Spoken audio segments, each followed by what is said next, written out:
किसी ने कहा है कि मेरा एक मित्र है, वो कंठी माला पहनता है, तिलक भी लगाता है, पर उसने 1 वर्ष पहले कंठी उतार करके मद्यपान भी किया, मांस सेवन भी किया और फिर उसके बाद फिर से कंठी पहन ली। एक बार हमसे किसी ने कहा था, बोले महाराज जी ऐसा कर सकते हैं कि कभी जैसे सामने कोई ऐसी वस्तु खाने की आ जाए तो उस समय कंठी उतार दिया करें। वाह, मतलब कोई अपनी वो चल रही है क्या कोई कि बस एक बार धारण, मतलब ये तो वही बात हो गई कि अब बोलने में तो अटपटी लग रही है पर है तो सत्य कि विवाह के बाद पत्नी किसी अन्य पुरुष को देख के सोचे कि मैं मंगलसूत्र उतार दूं थोड़ी देर के लिए, हैं? कहीं इसको ये ना पता चल जाए कि मैं विवाहिता हूं। ये कितना बड़ा अपराध है। आप विवाह के पश्चात कैसे उतार सकते हैं? आपको जीवन पर्यंत धारण करना पड़ेगा। जिस प्रकार का अपराध वहां है उसी प्रकार का अपराध यहां भी है। आप व्यंजनों को देख करके और मद्य आदि पान के लिए कंठी उतार दे रहे हैं, फिर पा ले रहे हैं, फिर उसके बाद फिर कंठी पहन ले रहे हैं। ये तो घनघोर अपराध है, ये तो करना ही नहीं चाहिए। आप ये सोचिए तुलसी जी कितना बड़ा अपराध देंगे आपको। आपके लिए तुलसी जी प्रकट हुई, प्रकट होकर के पौधा बनी, पौधा बन करके सब व्यवस्थित हुई, लेकिन आपके कंठ में विराजमान होने के लिए उन्होंने अपने उस स्वरूप का त्याग किया। उनको छीला गया, छील करके उनको कंठी बनाया गया, तब जाकर के आपका कल्याण करने के लिए आपके गले में विराजी, और आप उनको जब मन चाहता है उतार करके कुछ भी खा पी लेते हो। उससे कोई फायदा है? ऐसा नहीं। एक बार यदि धारण किया है तो जिस प्रकार विवाह के उपरांत जीवन पर्यंत सौभाग्यवती नारी सौभाग्य चिन्हों को धारण करती है, ऐसे ही एक बार वैष्णव चिन्ह धारण करने के बाद फिर कभी उतारना नहीं और उसके विपरीत जाना नहीं। तो इसका ध्यान रखें। फिर आपने कहा कि अब उसको 1 साल हो गया, अब वो ऐसा नहीं करता, लेकिन उसको 1 साल पूर्व की बड़ी ग्लानि है, इसका प्रायश्चित वो क्या करे? इसका एक ही प्रायश्चित है, अपने आप को दंडोत्सव दीजिए। दंडोत्सव समझते हैं? सुनो, हमारे वृंदावन में एक संत हुए। वो संत रोज, आज हनुमान जी का चरित्र तो हमें लगता है कि जय सिया राम ही होगा, तो हम सुना देते हैं, फिर भी जो हो रहा है। तो वृंदावन में एक संत थे, वो रोज सोहनी सेवा करते थे, झाड़ू लगाते थे पूरे वृंदावन में। यत्र तत्र जहां उनका मन करता था उसी कॉलोनी का आज पूरी सफाई करते। सुबह 4 बजे से उनका यही भजन था, यही संध्या थी, यही नाम जप था। सोहनी लेते और लेकर के बुहारते पूरे मार्ग को, और हमारी आपकी तरह नहीं जोर जोर से नहीं, धीमे धीमे। उनके मन में यह भाव था कि वृंदावन श्री प्रिया प्रियतम का ही स्वरूप है, इनके प्रति मैं रोष नहीं करूंगा, धीमे धीमे। और जब बुहारते थे तो अपने नेत्रों से ध्यान पूर्वक ब्रज की रज को देखते थे। कहीं कोई चिन्ह दिख जाए, कहीं किशोरी जी के चरण रज दिख जाए, कहीं ठाकुर जी के चरण दिख जाए। करते करते जब वर्षों बीत गए तो किशोरी जी के मन में भाव आया, हम नित्य रास के लिए वृंदावन में जाते हैं और पूरे वृंदावन को सुव्यवस्थित ये महात्मा करके रखते हैं, और इनकी एक ही अभिलाषा है कि हमारे चरण चिन्ह इनको दिख जाएं। एक दिन किशोरी जी ने उनको अपने चरण चिन्ह का दर्शन कराया। वो चरण चिन्ह देख करके उनके मन में विश्वास हो गया कि हे श्यामा, जो चरण चिन्ह है इसका मतलब चरण भी है, और चरण है तो मतलब आप भी हो। जब चरण चिन्ह तक ले ही आई हो तो आप अपने दर्शन भी करा दो। अब अगली उनकी स्थिति हो गई कि अब चरण चिन्ह नहीं, अब तो प्रत्यक्ष किशोरी जी को देखना है। लेकिन हमारे ब्रज की एक परंपरा है कि जब तक किशोरी जी की सखियां अनुमति नहीं देंगी ना, तब तक किशोरी जी के दर्शन नहीं हो सकते। इसलिए ललिता जी को मनाओ, विशाखा जी को मनाओ, यमुना जी को मनाओ, गोपेश्वर महादेव को मनाओ। सखियां जब रीझ जाएंगी तब किशोरी जी से मिलना होगा। वृंदावन रस अलग है। अभी हम 15 तारीख से जो कथा करने वाले हैं वो वृंदावन रस के ही ऊपर है। 15 से लेकर के 18 अप्रैल तक गांधी धाम कच्छ गुजरात में, जहां पर वृंदावन रसामृत पद लिखा गया, वहां उस कथा को आप लाइव सुनना, उसमें वृंदावन रस की ज्यादा चर्चा करेंगे। तो जब तक ललिता विशाखा आदि सखियां अनुमति नहीं देती तब तक किशोरी जी के दर्शन नहीं होते। लेकिन किशोरी जी तो चाहती हैं कि उनको दर्शन दें। तो एक दिन किशोरी जी ने रास करते करते अपना नूपुर वहीं छोड़ दिया और नूपुर छोड़ करके किशोरी जी निकुंज में चली गई। आप सुबह सुबह जब सोहनी करने आए तो आपको वो नूपुर मिला और नूपुर देख करके वो आनंदित हो गए। इतना सुंदर नूपुर, ऐसी सुंदर उसकी कलाकृति, इतना हल्का उसका वजन, इतना सुंदर उसका स्वरूप।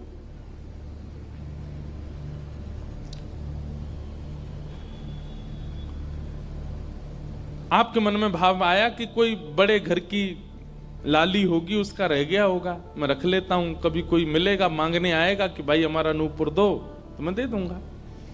आपने वो नूपुर अपने पास रख लिया। नूपुर से दर्शन किशोरी जी ने कईयों को कराए। इसलिए वृंदावन में जब चला कीजिए ना, बहुत ध्यान पूर्वक देखते हुए पृथ्वी को चला कीजिए, क्या पता क्या मिल जाए।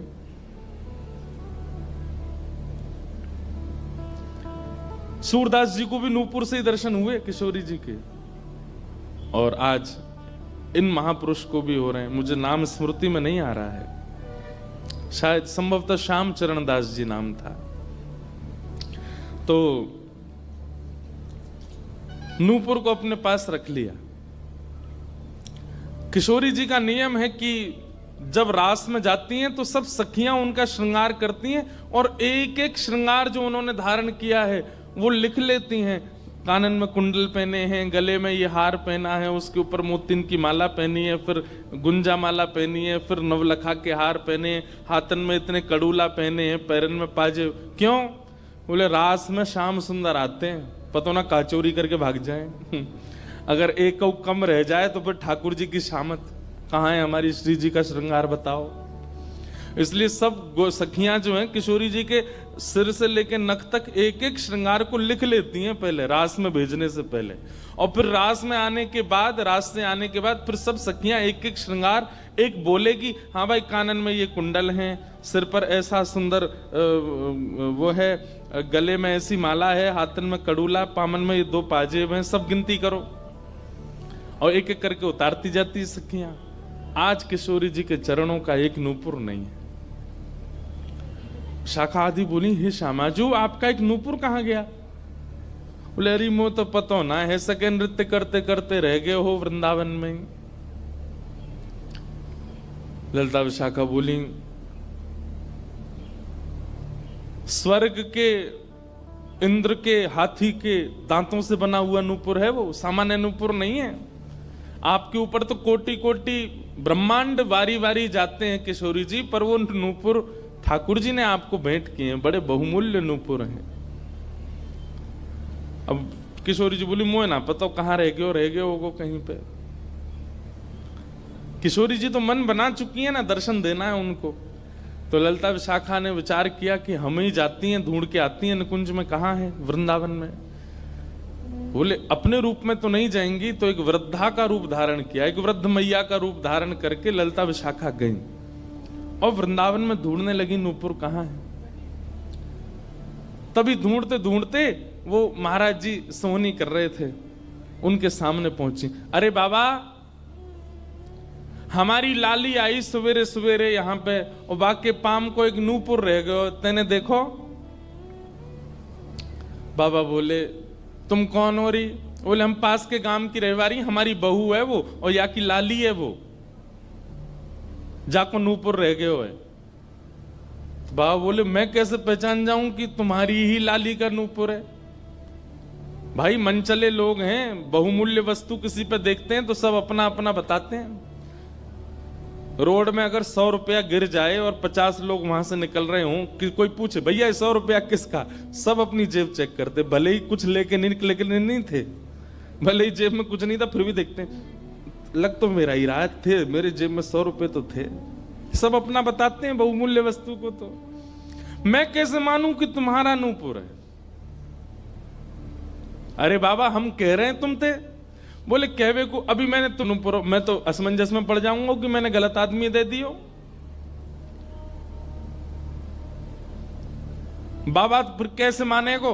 बोले एक नूपुर मेरे पास है, एक नूपुर तुम्हारी बहू ने ही पहन रखो होगो, वाकू ले आओ और यहां ला करके मुझे पहले नूपुर की पहचान करा तो मैं दूसरा दे दूंगा। ललिता विशाखा बोली बड़ो चतुर बाबा है, श्री जी को बुला रहा है। अरे बाबा तो शर्म ना आवे, ऐसी घर की बहू बेटी ने हम तेरे पास लेके आवेंगे? बाबा बोले तो फिर चले जाओ, तुम पे भैया खूब धन धान्य, दूसरों ऊपर बनवा लियो, जे मुंह पे ही रहने दो। ललिता विशाखा बड़ी चिंता में लौट करके आई तो किशोरी जी बोली क्या बात है, आप इतनी चिंतित क्यों? बोले एक बाबा है, बाने आपको नूपुर धल लियो, यूं कह रहा है कि पहले जिनके पास एक नूपुर है उनको लेके आओ तब दूसरा दूंगा। तो श्री जी बोली इसमें क्या देर है, फिर ले चलो, चलते हैं ना। विशाखा जी समझ गई, बोले हे ललिता जी ये सब लीला किशोरी जी कर रही हैं, इनको दर्शन देना है उनको, और हमसे और आपसे स्पष्ट कह नहीं सकती, क्योंकि हम तो फिर सबको परखने लगती है ना कि इसमें कोई दोष तो नहीं, इसमें क्या गुण है। इसलिए किशोरी जी सीधे हमसे नहीं बोल करके और ये लीला कर रही हैं, इनको ले चलो। और किशोरी जी आई वृंदावन और महात्मा बैठे सोहनी कर रहे थे और सामने से जैसे ही किशोरी जी को आते हुए देखा, बाबा ले हमारी बहू आ गई, अब नूपुर दे दे, देख यहाँ को नूपुर भी वैसा ही है। बाबा बोले मेरी आंख की कमजोर है ने, दूर तक दिख ना रही, पास लाके हाथ से स्पर्श कराओ। ललिता विशाखा बोली बाबा तो शर्म ना आ रही अपनी बहू को स्पर्श करा में? तो बोले चरण स्पर्श करावे में कहा देर, ले आओ। किशोरी जी समीप गई, जैसी चरण स्पर्श किए अपने हाथों से नूपुर पहना करके लिपट गए चरणों से। हे किशोरी जी, हे श्यामाजू, अब कृपा करो, मैं जानूं ना तो ये दोनों कोई बूढ़ी मैया हैं और ना आप इनकी बहू, आप साक्षात किशोरी और ये ललिता विशाखा हैं, अब मुंह पे कृपा करो।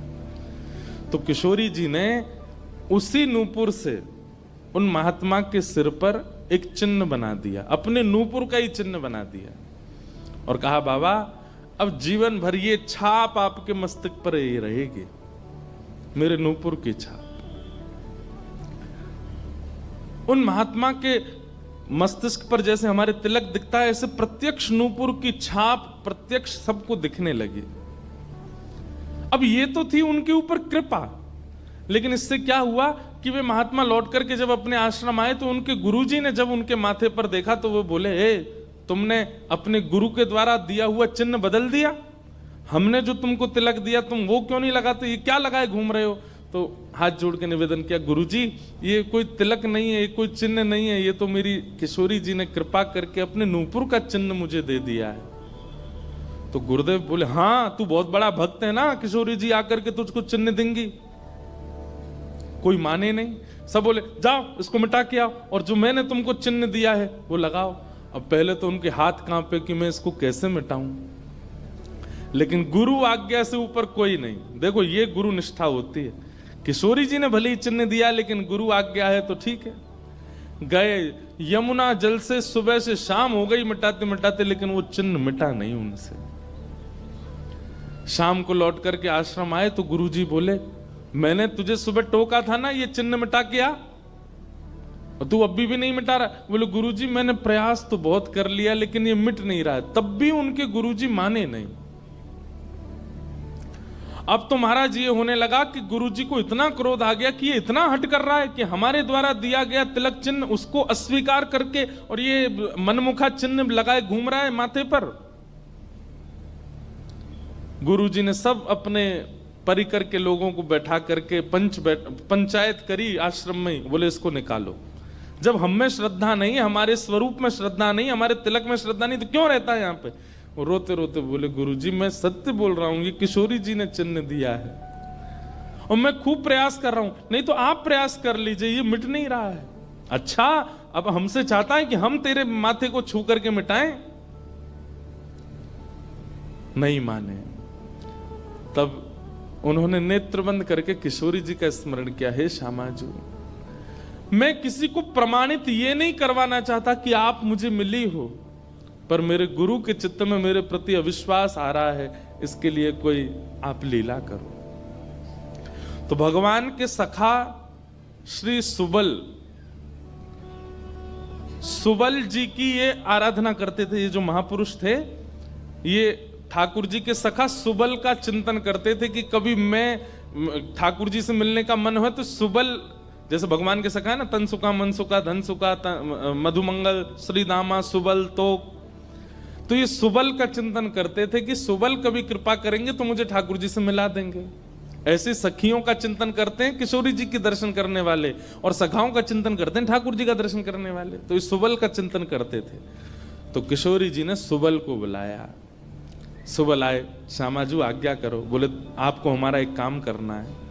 एक महात्मा पर हमने कृपा करके उसको अपने नूपुर का चिन्ह दिया है, और उनके गुरुदेव को विश्वास नहीं हो रहा कि ये चिन्ह हमने दिया है, इसलिए वो आपकी आराधना करते हैं, आपको बहुत बचते हैं। आप जाकर के हमारी तरफ से ये प्रमाण दे दो कि हमने चिन्ह दिया, क्योंकि उस सभा में कई लोग ऐसे हैं जिनको मेरे दर्शन का अधिकार नहीं है, और मैं तो जाना चाहती हूं पर ये ललिता विशाखा मुझे जाने नहीं देंगी, इसलिए आप जाकर के वहां प्रमाणित कर दो कि ये चिन्ह मैंने दिया है।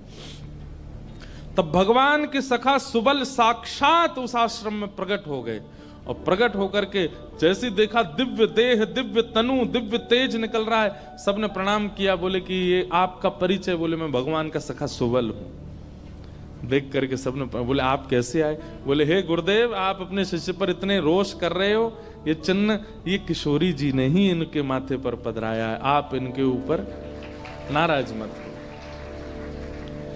अब सुबल प्रमाणित करके चले गए। अब क्या हुआ? गुरु जी को आत्मग्लानि होने लगी। बोले मैं गुरु हूं और मेरे चेला को ठाकुर जी मिल गए, श्री जी मिल गई, और मुझे विश्वास नहीं हुआ। तब गुरु जी ने अपने गुरुजनों को, अपने श्रेष्ठ जनों से जाकर के कहा कि मुझसे अपराध बना है। ठीक है, गुरु शिष्य के ऊपर क्रोध कर सकता है, उसका कोई दंड नहीं होता, पर किशोरी जी के द्वारा कृपा की गई, मैंने उस पर प्रश्न चिन्ह उठा दिया, इसका तो मुझे दंड मिलना चाहिए। तब सब रसिक जनों ने विचार किया, बोले इसका क्या दंड दें? तो बोले आप एक काम कीजिए, दंडोत्सव कीजिए। दंडोत्सव। बोले दंडोत्सव में क्या करना है? बोले आज तक जितनी तुम्हारे पास जमा पूंजी है सब संतों की, भक्तों की सेवा में लगा करके और आनंद से सुंदर भंडारा करो, सुंदर नाम संकीर्तन करो, सुंदर अपने घर पर एक उत्सव रखो, और उसमें जितने महापुरुष आए सबको दंडवत प्रणाम करते करते सबसे क्षमा मांगो।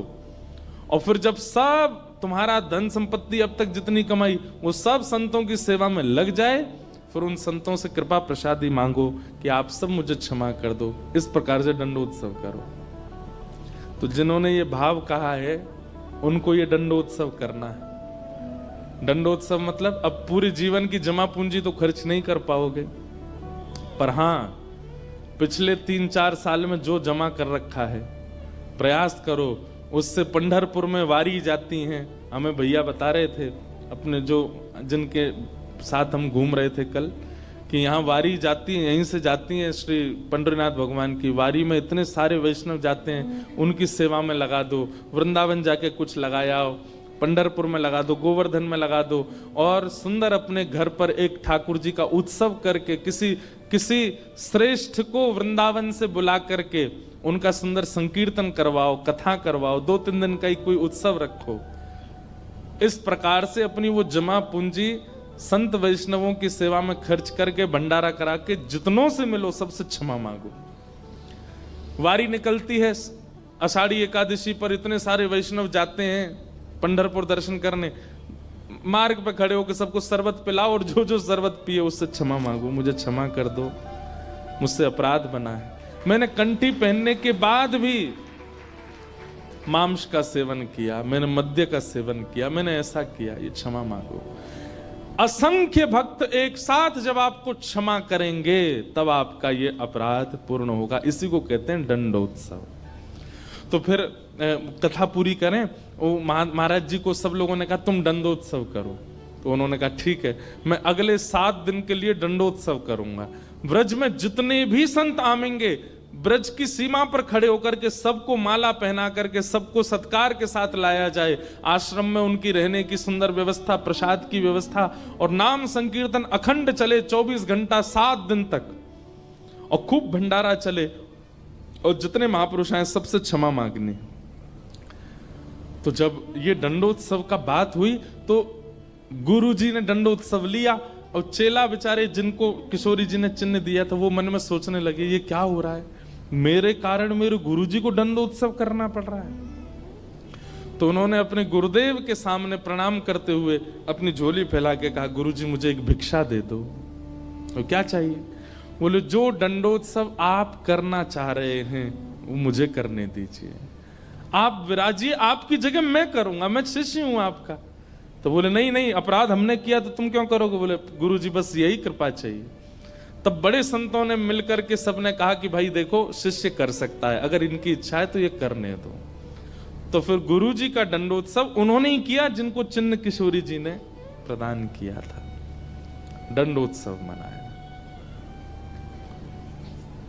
इस प्रकार भैया जिनसे ये अपराध बन जाता है ना, कभी कंठी माला पहनने के बाद अपराध बन जाता है, किसी वैष्णव के प्रति कुभाव बन जाता है, किसी तीर्थ में जाकर के कोई पाप बन जाता है, उनको ये सब दंडोत्सव करने चाहिए।